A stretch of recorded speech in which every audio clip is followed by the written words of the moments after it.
welcome to another episode of the Keep Making podcast. Today on the podcast, we have Mr. Alumilite, Zac Higgins. Oh, thank you for having me on. I've been watching the podcast for a while, and you guys are doing awesome work. I am so stoked. We're going to be featuring you on the next Maker Monday. I'm really pumped about that. This podcast will be released this coming Monday, I believe. Well, everyone's watching this now. It's Monday already.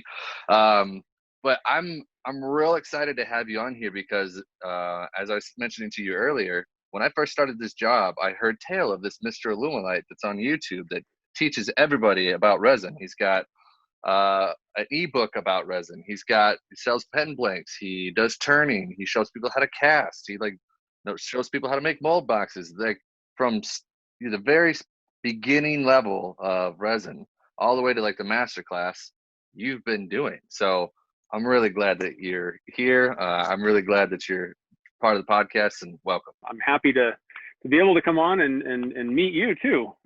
I've been seeing you here and there, and we've been kind of ships passing in the night for about a year now. So it's good to be on and finally talk to you. Absolutely. And that I take full responsibility for the ship passing. I think you've been real rock steady as a ship, and I'm just like, oh, I will make it to Zac. I definitely need to talk to him.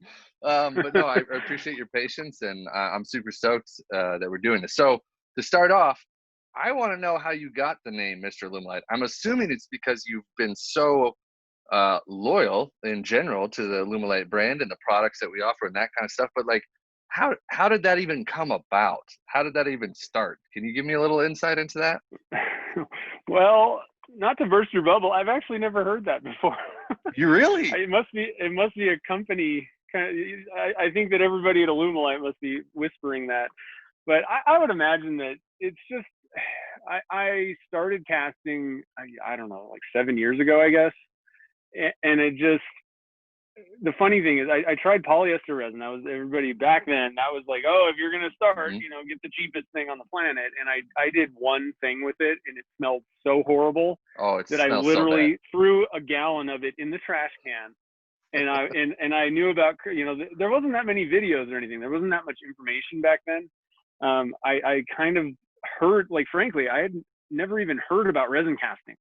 Like my entire life, basically. And then in the International Association of Pen Turners, they have like a forum online. Yep. I ran across, people talking about this resin casting and pen blank making. And I looked at, I did a little bit of research, and I found Curtis Seebeck's videos.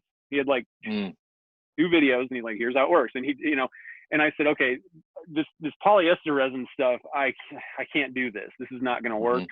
And so I thought, okay, let me try this Alumilite product that Curtis, he's like, it's better and it works great and all this. And so I went and bought that, and that was the day that the entire world changed. Cause this was not like a planned thing where I'm at now. It was originally, I wanted to be able to cast little chunks of wood. I live in Nevada, the state flower is sagebrush, which if you know what that is, it's just scrubby.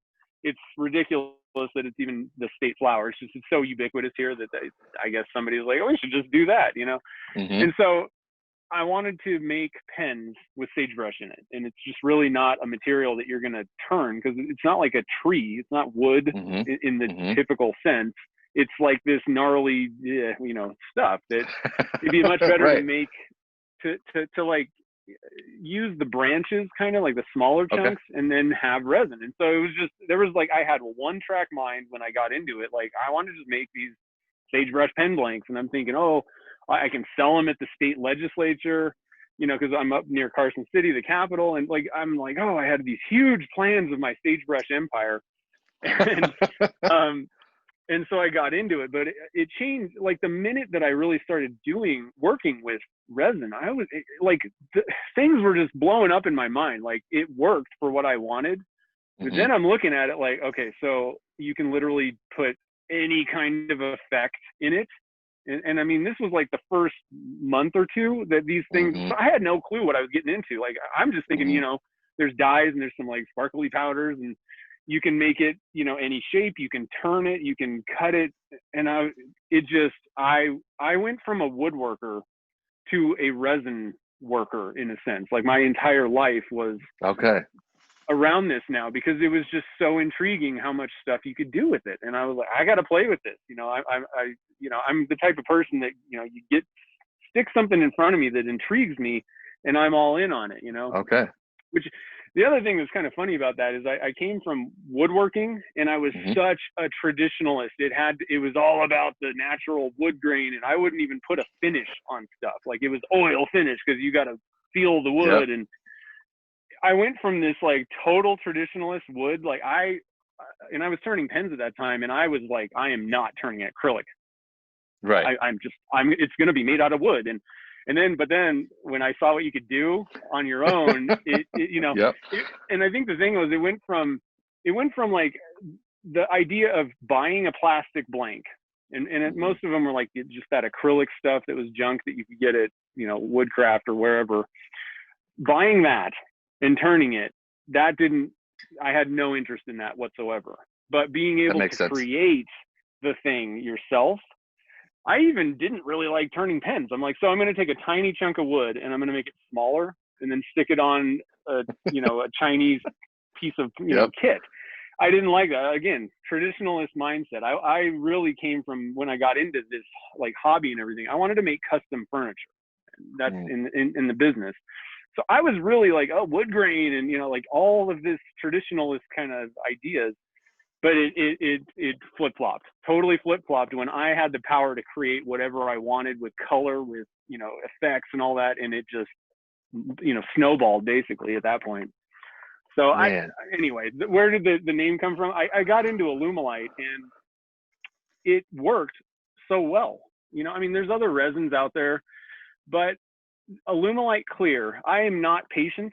I do not have much patience and I don't have time to sit and wait for a 45-minute working time resin to be able to, like, if you're making color swirls or doing certain things, you got to wait until the end of the working time. So you can put a 2-hour working time resin in front of me and it still has, you know, a very set amount of time that you're really actually able to like work with it. You know, yes, you'll have 2 hours to stir it up, but what I found was anything that was really long, I would mix it up and walk away, go start doing something else, and it would set up in the cup if I was going to do that. And frankly, I just never really got into slow setting resins because Alumilite Clear, you know, I use two of them mainly, is white.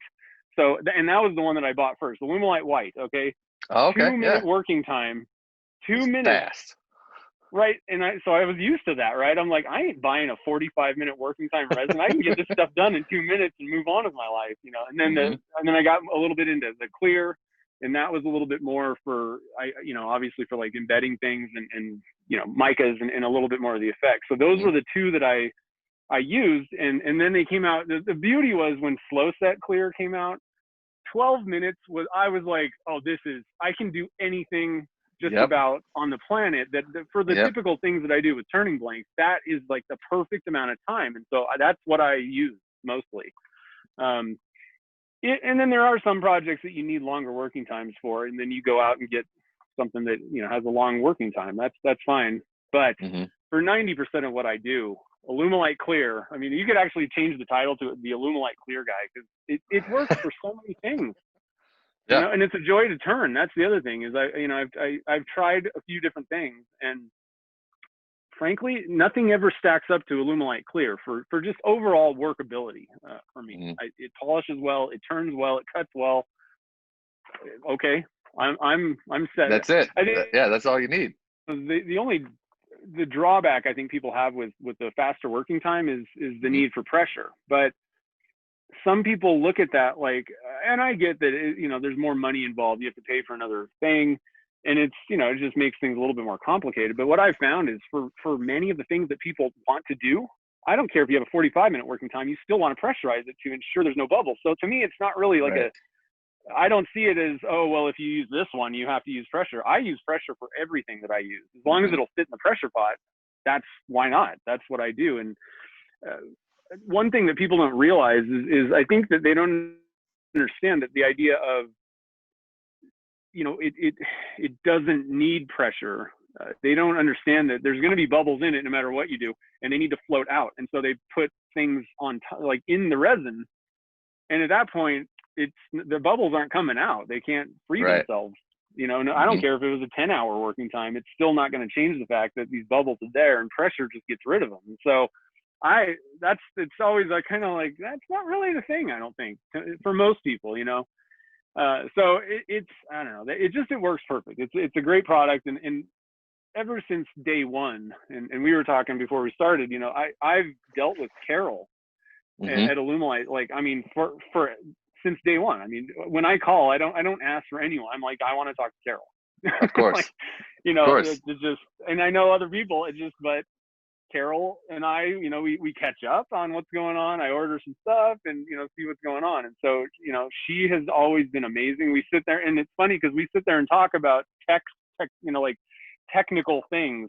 I'm like, oh, this happened to me, have you seen this? And then she also asked me questions like, oh, somebody called and asked about this. So we have this conversation about technical support and just different, things with Alumilite. We have that kind of it's like the water cooler. I'm at the water cooler Alumilite with Carol. And so it's pretty fun.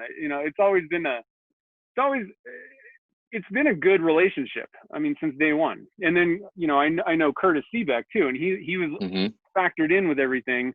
He helped develop the Alumilite Clear product with them. And so I knew him, and we worked together because I was using his stabilizing stuff, and he knew a lot about Alumilite. Cactus I asked juice. him questions. Yeah, cactus juice. And so it was just the little kind of triangle that it was like a trio of all of us all kind of working together and helping each other, basically, from day one. So day one, so you said something like 7 years ago? How long has it been now since you've really because you're definitely one of, I'll say veterans, not that doesn't mean you're old. It means genuinely you've just been doing this longer than most when it comes to resin casting. So probably, I would say probably maybe about 7, maybe 8 years now at this point. I think I really started actually selling pen blanks. I think it was in 2014. That date sticks in my mind, where I kind of committed, I'm going to sell pen blanks. That's going to be kind of at least part of my thing. But I mean, I had been cast, because I didn't get into it to sell pen blanks. That was not, selling blanks was not the thing. I got into it to make pens, to make blanks and then sell pens originally. But what ended up happening was people kept asking me, hey, are those for sale? And it literally didn't even dawn on me when I got into it. I'm posting pictures, on Facebook or wherever, and people kept asking, hey, are you going to sell? And finally, the light bulb, the thing clicked in my head, hey, maybe I should sell these, because I'm trying to sell pens that, some days, selling pens and finished products, it's I wasn't good at it, really. I just was never that good at it. I'm not the type of person, I wouldn't go buy a pen. Right. And so I really had a tough time connecting with who's going to buy this, really, and how can I sell this? What are the advantages? Because I can make it, and I'm thinking I would never buy one of these, but so I had a tough mental thing. But when it came to people that wanted to use the products, that was me. Right. And so without even thinking about it, I'm marketing these things because I'm like, oh, look at this. And, I'm basically, without even trying, I'm making a marketing spiel. And that's why people were asking, hey, can are you going to sell these? Are they for sale? And then finally the whole thing came together, and I'm like, this is going to be a whole lot easier because I understand the market. Right. I am the market, and I don't need, and I don't even really feel like I need to market this product. I just need to share it in the way that I, share what I like about it, basically. Yeah. And that's going to sell it. And it worked from day one. And so frankly, I didn't even come up with the business model that I have, literally Facebook and other people. There's a guy that he's from Carson City. So my shop's in Carson City, Nevada. And then I live in Gardnerville, a little bit south of Carson. But there was a guy that was living in Oregon. His name's Bill. And he was always asking me about this stuff in the beginning. And back then, I had no clue I had never heard of Facebook groups ever. I just kind of posted here and there on my timeline. And this guy, Bill, he's asking me about stuff. And then he literally added me to Facebook groups himself. I didn't even know about it. And so literally he's just added Bill, you and you didn't even know. Right. Bill, he added me, and he's sharing stuff in these groups, and literally Bill pretty much started my business because I didn't even know what I wasn't even aware of or trying to start anything like that. He kind of shoved me into the pool, into the deep end, kind of, in a sense. And then like I said, one day I kind of woke up like, oh, this makes way more sense. And then on Right. top of it, with the content, I was having so much fun. I'm sitting in, it was like I was in my little lab, and I'm Right. always doing experiments, and I'm like, there's really not much content out there. Like when I tried to get in, when I got started, there was not much. I mean, Chad Schimmel had some videos that sort of dealt with casting topics. Curtis had like 2 videos on how to use Alumilite, which to his credit, he had 2 videos. I figured out pretty much everything I know to begin from his 2 videos that were like 5 minutes long, right? And so, but there was not that much out there. And I thought, I had been putting some videos up, plinking around in my shop, doing stuff. But I'm competing with people that are way better at woodworking or turning or, whatever. And way better at producing videos at the time. So those were just terrible, but I was putting them up like whatever. You had to start somewhere. Everybody's got to start at 0. Like, yeah. Right. But then when I got into the resin stuff, I'm like, this is something I could actually share. And it may not be high quality, especially in the beginning, but at least I can put something up there and people aren't just waiting around. It was all just experimentation when I started. Like I had no clue. I'm testing different random things out. And I thought the thing about resin, it was just resin casting in general. It literally opened my eyes. Like you can, thinking back, like it was like I literally opened a door, stepped into a new world, and I was like, oh my God, the possibilities with this are endless. And I was just like a kid in a candy store, right? And so I'm like, and I'm thinking like 6 months ago, I didn't even know that I didn't know what resin casting was. I'd never heard of it. I didn't know there was such a product out there. And I'm thinking, how many people on the planet have never heard of this? Don't even have a clue that this is something out there. And so I was like, I want to share this, I think there's going to be a lot of people. I could see so many different disciplines, just general woodworkers. You can fill cracks. You can do, there's so many things that you can do with it in different scenarios that I'm like, if I just put some videos out there, maybe somebody who's just stumbling along in life will find this and be like, this is the greatest thing on earth, kind of. Right. Well, you just passed the threshold of 50,000 subscribers on YouTube. So you're definitely helping a lot of people in that category. And going back to what you said earlier, it sounds like you not only opened up your own world of like creativity, but then you got excited by the possibility of like, if I got this excited about like the ability to cast and like create these very unique pieces, what if I can help other people do the same? Because there's not that many people doing that. And like, I was talking about this yesterday. We had a live yesterday with Brushed by Brandy, and she's like, the sharing with people how to make things is just a big unlock because the world is abundant and there's plenty for everybody. And I think you have that same mentality, especially when it comes to your lives, because people can just jump in, leave comments, ask questions about whatever you're doing, and you're going to tell them the truth based off your own experience, and you're not going to hold back anything. There's no like proprietary IP or some secret sauce or any of that kind of thing. It's truly you just sharing your process with whoever is interested. And I think that's really cool. Yeah. From the beginning, I kind of took the stance. Well, I had 2 things. From if you want to talk about a business strategy, strategic point of view, I thought, well, okay, it doesn't, like I tell people all the time, like my business model almost doesn't really make sense because I sell a product and then I go and do videos and I'm like, this is how you make this. Like it doesn't, like the trail, the bucket thing or what, I don't know what they, all these marketing things. You don't grab a customer, tell them how to make the product that you're making and then be like, you do it. And then, oh, by the way, like either a lot of times I don't even mention the fact that I sell blanks like that, because that really is the main business. The main income, like more than half of the income comes from selling blanks. But I don't even typically say, hey, I have this store, you can buy stuff at the end of my content. It's just, I'm kind of like, I made this thing and, you can too kind of thing.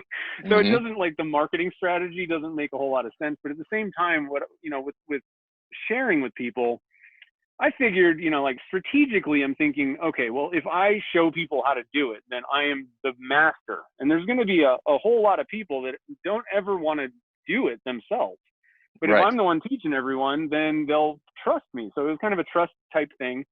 But at the same time, also, it's kind of like the all ships, rise together. Like, I don't know what that, however that Yep. I saying know what goes. phrase you're referring But to. Yeah. right, like, honestly, well, two things also. Another thing that kind of went through my head is, okay, so I could be all bottled up and have all these secrets. The thing is, the people that really want to like copy what I do and figure it out, they're going to do it no matter what, if I tell people how I did it or not, because they're going to be just like me sitting in their little lab and they're going to figure it out. It just takes experimentation, right? So I thought, I'm not going to worry about this. It's not going to take food off my plate sharing, information with people, I don't think. This is where I'd like to go next. You've been around for 7 years. You've got to see the evolution of this culture: resin making, epoxy, mold making, casting. Everything has changed. So I'd love for you to just talk about like what it was like to start, and then what it's like now, and for the differences for you personally, and then also I'm super curious from your eyes at how you view Alumilite and how it's changed over time as well. Man, it has changed.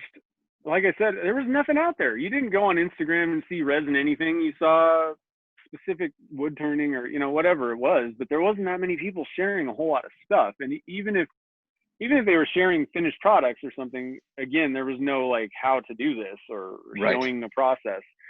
And so I think that, again, when I got started, I'm overjoyed at what's going on, because when I got started, I kind of had a very specific thing in mind with what I wanted to do with it.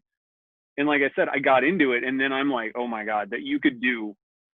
I don't even know what you could do. That was another thing I think that I liked about it, was I was kind of getting to the point where with woodworking, not turning, but just with woodworking, I'd seen and done a lot of stuff. There wasn't, I can make new different types of things, but with resin, I'm like, I don't even know what I can do. Like I'm never going to get bored with this, because the minute I get bored, there's going to be something else that I think of that you can do with it. And so I love seeing what's going on now. It's night and day difference. I mean, you go on any social media platform, and I mean, it is a significant thing. Now, obviously the algorithm is showing me stuff like that, but it's not like I got to search, it's very hard to find it.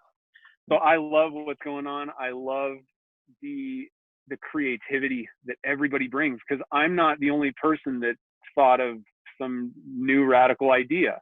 I mean, at this point, I can't even keep up with people that are doing stuff. I used to be kind of the wild child doing weird stuff. Oh, did he cast army men in resin today? What? How's that going to work? Some of the stuff that I come up with is flat out bland at this point, seeing what other people are coming up with. And so it's refreshing. It's great. And, I think that I have gotten better. I've gotten ideas. I've gotten, color combinations that are, interesting. There's so many things that you can get from seeing different uses. And in my ebook, I have a whole section. I thought it was so important. And it was such a big thing in my evolution, seeing different uses of resin. One of the big ones, and I'm going to give a big shout out to Punished Props. They have a YouTube channel, and they do, prop and costume making, and they do a lot of stuff with resin. And I mean, it just didn't even occur to me. Like I said, like every day I wake up and I see something new, and so I saw them using resin in a way that I would never have even thought of or attempted or anything. Like, they'll cast stuff, and they're making a lot of like replica type things, and then they'll paint over it. Not a thing that I would have ever even thought of, right? Like, they do amazing effects with stuff, and they do awesome mold making. That got me a little bit more into the mold making stuff, their channel. So just a big shout out to Punished Props. They are both awesome over there. So it's awesome being able to kind of see and get and feed off of everything. So, how has it changed? I mean, it literally went from nothing out there. I was kind of like this guy, with a handful of other cohorts, at least, especially on like YouTube and stuff, like waving my hand, like, hey, you can do stuff. This is what you can do. You want to see? You want to make a pen blank with me? Here we go. Yeah.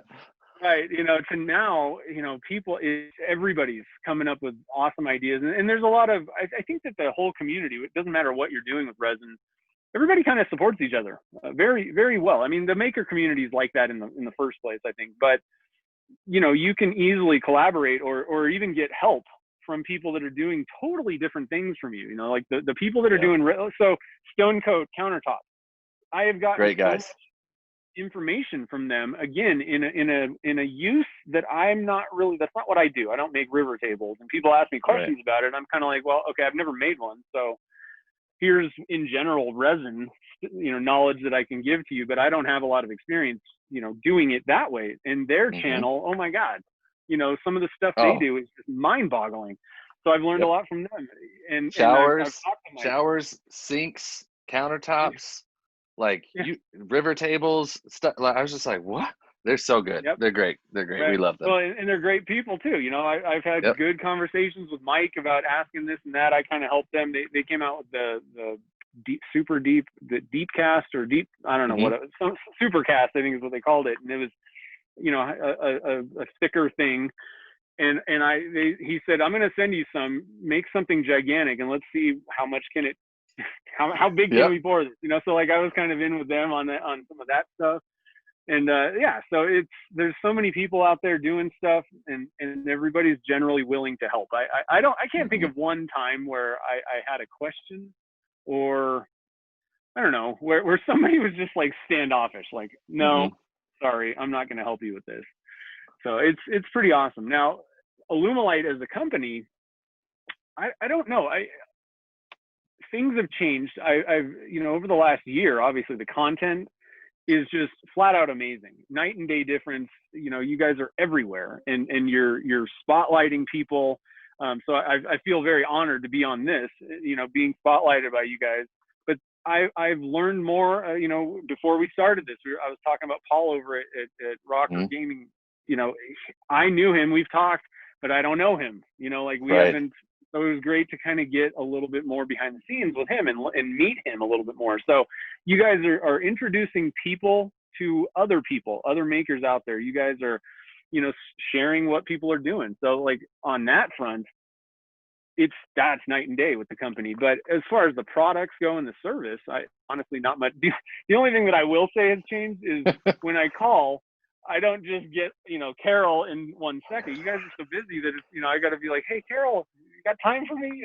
So because I would like to call her and place the order and talk. If I ever have any issues, questions, or anything like that with a product, I'm like, no, just send me to Carol. I want to catch up with her, So, like, you guys are busier. You've got the inside track, though. You've definitely got the inside track. You don't, like, I don't think not many people have what you have, which is the inside track to Carol. And if because you can ask for her by name, and and especially if you tell them who you are, they'll be like, oh yeah, absolutely, we'll get you to Carol. Not everybody has that. And like, Mike will kill me for saying this, but the reality is, like, Carol eventually is going to want to retire. She's been doing this a long time, and like, so where everyone is just like hold out as long as possible because she's so awesome. She's so awesome. Nobody wants to see her go. So she's incredible, though. I'm so glad that you get to actually still call her and connect her and have everything taken care of. She's incredible at that. Yeah. It's always, I actually feel bad too, because whenever I call, it's like, it's going to be an hour. I'm like, so Carol, just clear your afternoon. I'm calling in about 5 minutes, she's awesome. We have a good time talking. She's always asking, what are you up to? So it's not just like, a lot of times we'll talk like technical things, sometimes, and then I got to, usually place an order. That's why I called. But we usually just sit and talk like, oh, how's the family? What are you doing with vacation plans and all this stuff? So it's, it's always fun. None of that has changed at all. So that's one thing, I saw. So, when I saw Polytech was buying, they bought out Stone Coat, and I remember seeing, all over like Facebook or whatever, and people like, oh, there it goes, it's all over.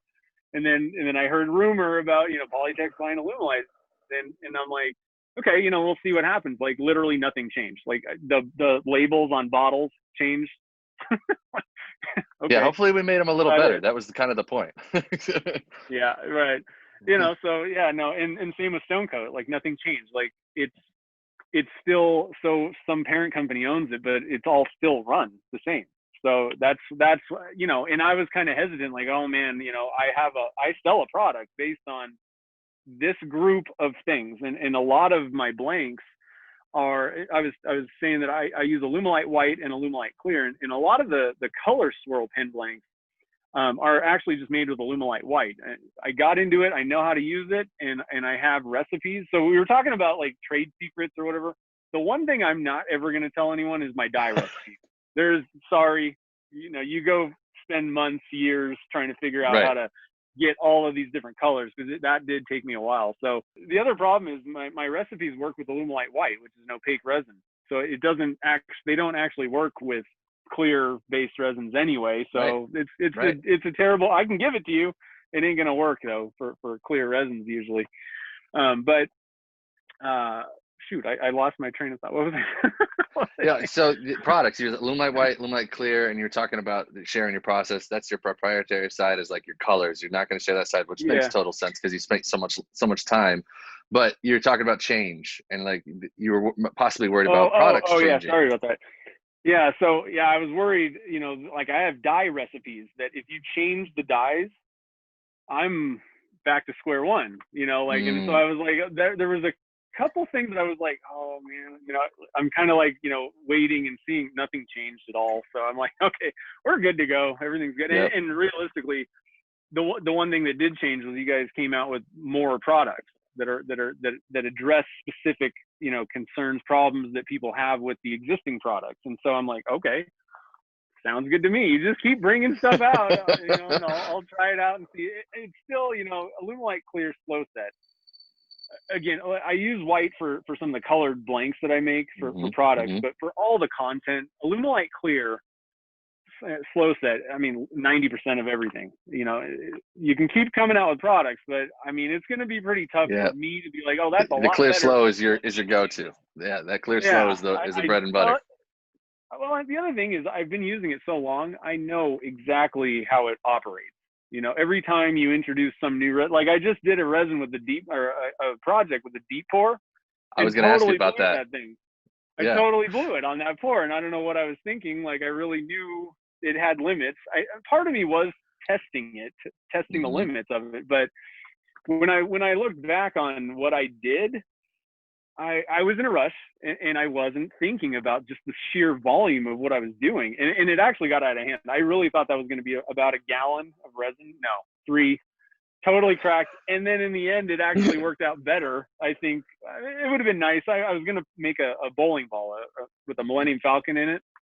So like that project would have been awesome. And I was devastated when I saw what happened. But at the same time, in that video, that was my 50,000 subscriber video. That was another thing, is in my head, I'm like, oh my God, I just ruined this 50,000 subscriber video. And, they sent me 3 gallons. I just blew it all in this messed up blank. And what ended up happening was it was actually a way better video for, when I look back, I salvaged the whole blank, and I've done a ton of stuff with that big mess up, which, and people saw I mess up. I make mistakes. Just, you don't think, or and I was rushing with a lot of the stuff on that. I was trying to get this video done. I was like way late. I think I put a 50,000 subscriber video up, and people are like, oh, you got like 52,000. You got like 2,000 extra subscribers in 2 days. And I'm like, no, it's been a little bit.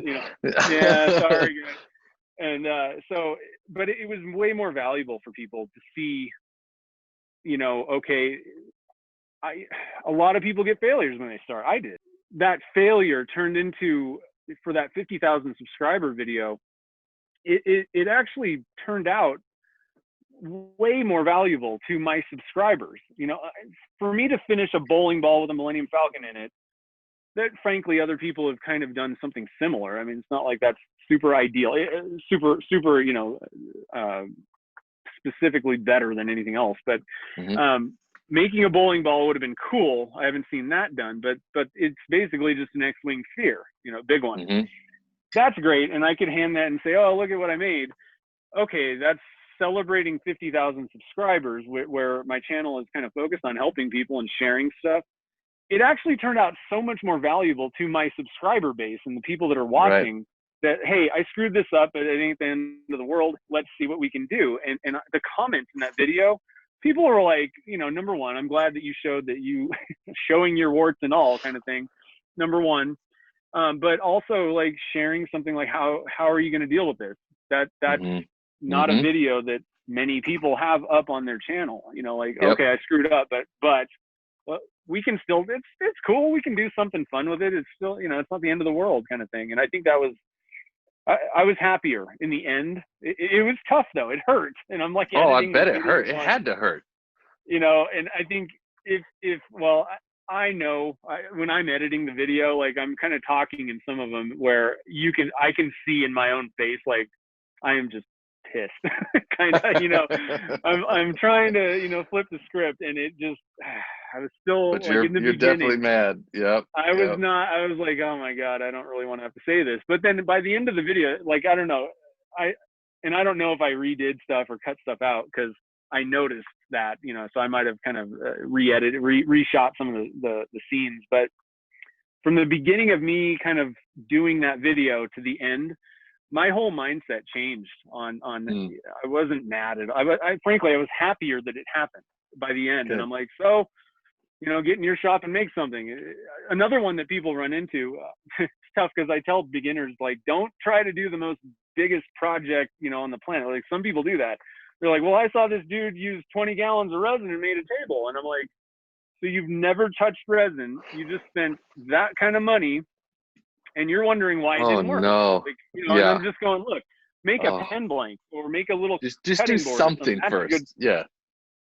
Yeah, just so you understand, like, you know, how does it feel to use this stuff? And so I tell people, you know, don't overdo it at the beginning, but at the same time, like, don't hold off. That was the end of that video. Like, you don't be afraid of doing something. The only two things that are going to kill a project and you're going to be hosed are if you didn't measure right or you didn't mix it enough. If you don't do those things, that big thing would have been thrown in the dumpster. Like, you can't walk away from that. But almost everything else, you can do something with it. It's salvageable. And that was kind of what I hope to kind of share with people. Like, just do it, try it. Who cares? You know, give it a shot. You're 100% right. And I think that's why we like you so much. And then at the end of the day, like, that is your philosophy, and it's very self-evident, and we're big fans of it. I want to give you, so we're going to wrap up here, but the thing that I want people to know about, like, if you want to support Zac, obviously go follow him on YouTube, Instagram, Facebook. He's got an ebook on his website. I think, what's your website? Can't remember off the top of my head. NVwoodworks.com. Yep, NVwoodworks.com. He's got an ebook if you're just getting started in resin and you want a really great tutorial, and you don't necessarily want to watch a video, but you'd like a reading instructions. His ebook is really good for that. I've read it, and when I first started this job, I was like, oh, I'm going to see what this is like. So he was very helpful for me. So it will be helpful for anybody that's getting started. But then in addition, he is one of our affiliates, and you can use his code ZAC10 at checkout, and you get 10% off your first order, but also Zac then sees some money from that as well. So the thing that I wanted to end with, before I let you ask me a question, because that is something that I let everybody on the podcast ask, which I almost forgot just right here. I was like, oh no, I didn't give Zac an opportunity to ask me a question. Anyways, is you've been talking about it, learning from your failures. You actually show the downside here, and not a lot of people can't get around the human element, really, at the end of the day, of like showing or being vulnerable about, like, I messed up, but I don't want people to see that I messed up, and I don't want to share that I messed up. And like, our biggest thing is, like, we, even in our videos, we're a company. Like, you're never supposed to show what's underneath the hood, but we're like, oh, no. Failing is like actually part of this process. And even some of our content now, you'll see it, like the Alumilite Explains videos, is centered around helping people with actual problems, instead of just showing off some really cool big thing. We're like, oh, no, we need to actually show the problem areas, because at the end of the day, that's what people need help with. So I'd love you to talk about that a little bit, and then you can ask me a question, and we'll wrap this up. All right. Yeah. So for almost anything in life, let's just say, definitely when you're doing something creative, I think that one of the biggest questions out the gate is what not to do. There's a lot of what to do and how to do things, but if you understand what the consequences of doing the wrong things are, it's much easier to avoid them. And I think that that's very important. It's not about how to do things a lot of times. It's seeing the process. And when I'm doing the live streams, I try to walk through. Sometimes I'm doing things where I've maybe never done it before, and I try to just explain like what's just going through my head. Like, I know that this could happen. We're gonna try it anyway and see what happens. But just know that this could be a problem, or I do something and it totally fails, and I'm like, don't do that.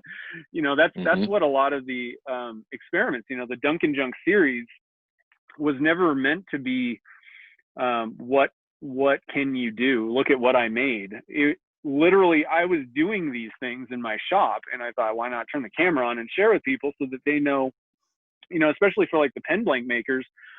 One of the big things that I found was, I told you that I dunked the little green army men in resin, and on the surface, when you're thinking about that idea, you're like, oh, that's cool. Well, for pen blanks, they're very specific, right? It's not, you're not encapsulating a green army man in a globe or something, right? That could be really cool. But when you put it in a pen blank, you're drilling out the center, and then you're going to turn it down to a super thin piece of material.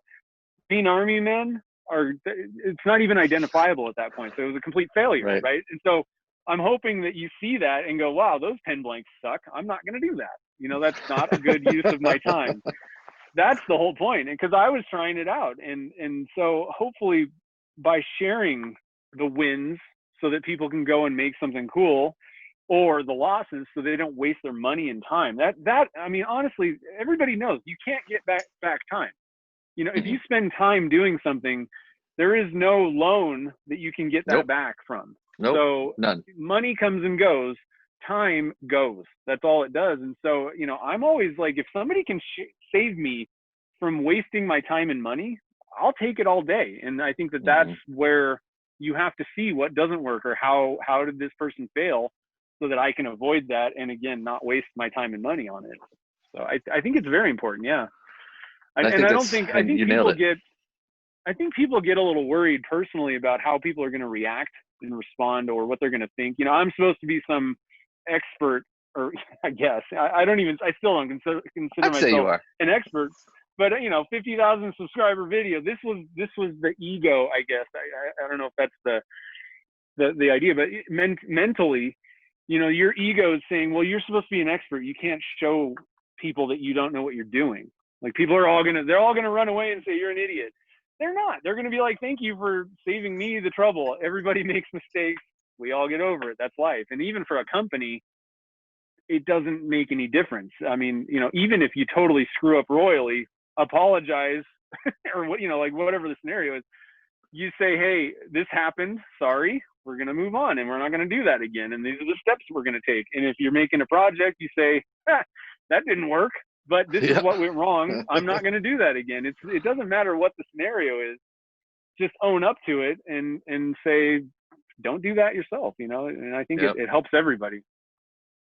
I couldn't agree more. Okay. Well, I've asked you a bunch of questions. I've heard a lot of your story. You got any questions for me? You can ask me personally, or me representing Alumilite. Oh man. You know what? I watched the podcast, and I don't have that many questions. I know a lot of things that are going on.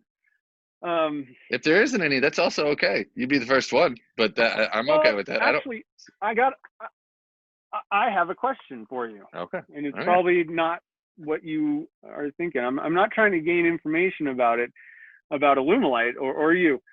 How can the content creators, me, help Alumilite better? Like, what do you guys need?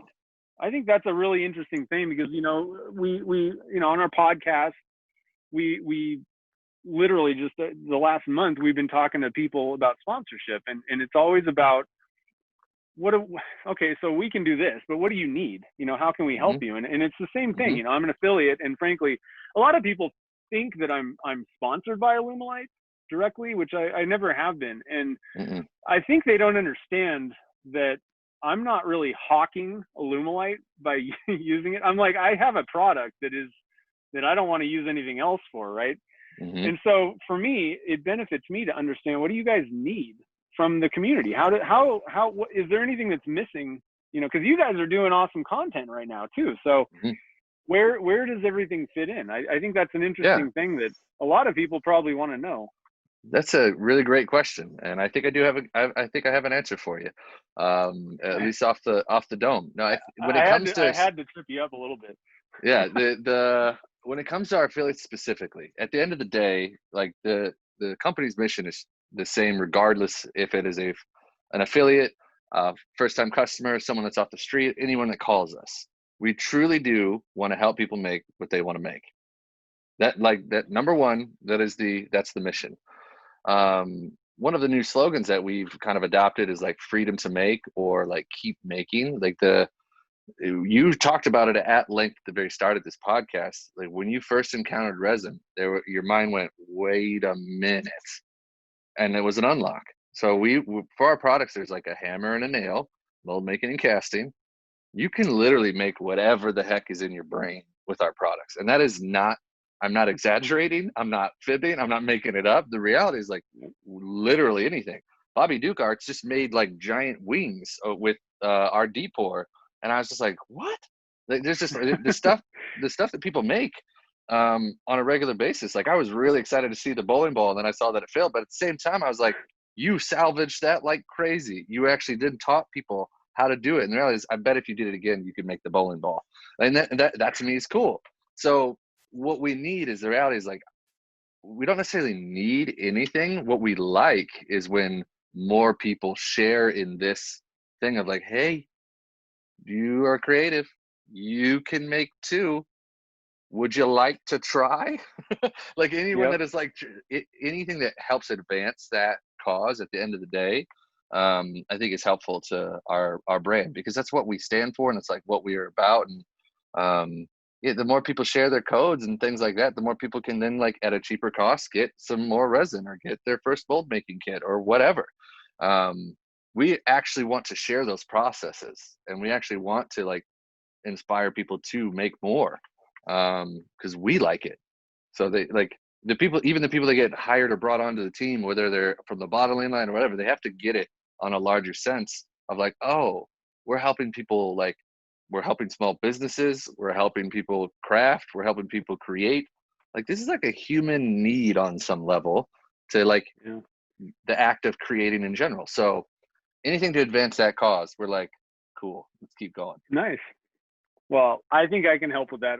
And I kind of knew that, you know, Yeah. I just wanted to see, it's always interesting to me because I have partnerships with different people, and the best, and I've honestly never asked anybody at Alumilite, like, hey, what can I do for you? I'm always like, hey, I need more resin. Hey, Carol, Right. what's going on? You know, I mean, that's kind of the script when it comes to that. And I was like, you know, that is an interesting thing. I always like to know that, and it's always good to hear. You know, I totally agree with that philosophy. I just Mhm. I think that is I think that is my philosophy with content. You know, like Mhm. there's so many possibilities. Let me share some with you and Mhm. and help you get into it. That was actually with the ebook. Mhm. I didn't want to make an ebook on how to make the most amazing thing on the planet, like color swirls and this and that. The whole point was there are people that are on the precipice. They so much want to try it, but they're overwhelmed. It's almost like the paralysis thing, right? Where Mhm. they're like, I just don't even know, I'm not going to do anything because I Mhm. don't know anything. You know, there's so many different, you know, products and things, and I don't know what I need. And so I tried to make the ebook like, okay, if you're that person that really doesn't understand the landscape of resin casting, like what is Mhm. resin kind of thing, you need to read this, and you get the lay of the land, and that way you can make some choices. You're not just Yep. sitting there paralyzed. And I think that that's one of the most important things for people. And it doesn't matter what you're doing. I mean, I saw that with woodworking all the time. People are like, they're standing in Home Depot looking at the tool aisle going, I know I need something, but I don't even I know don't know what it what I is. need. Yep. You Yep. know? And so I think it's hugely important to just share stuff and give people at least a little bit of a path on how to start. Yep. Start somewhere, you know, and again, it goes back to, but don't do this. Yep. There's a lot of things you can do. Don't do this, and if you go this way, you're maybe good to don't go. pour 3 gallons at once into so, like yeah. Deep pour is not meant for gigantic pour. Yeah. meant for deep rivers. 2 inches. Yep. Anyway, I love that you pushed the limit on that sucker. Anyways, hey Zach, I want to say I really appreciate you taking the time to do this podcast with us. Everybody at Alumilite loves you. Everybody has nothing but incredible things to say about you. So everybody that's listening to this or watching this, go and support him. Go check out some of his lives. Go check out his Duncan series. They're all really cool. So yeah, thanks, man. This has been fun. Yeah, thank you for having me on. Great talking to you.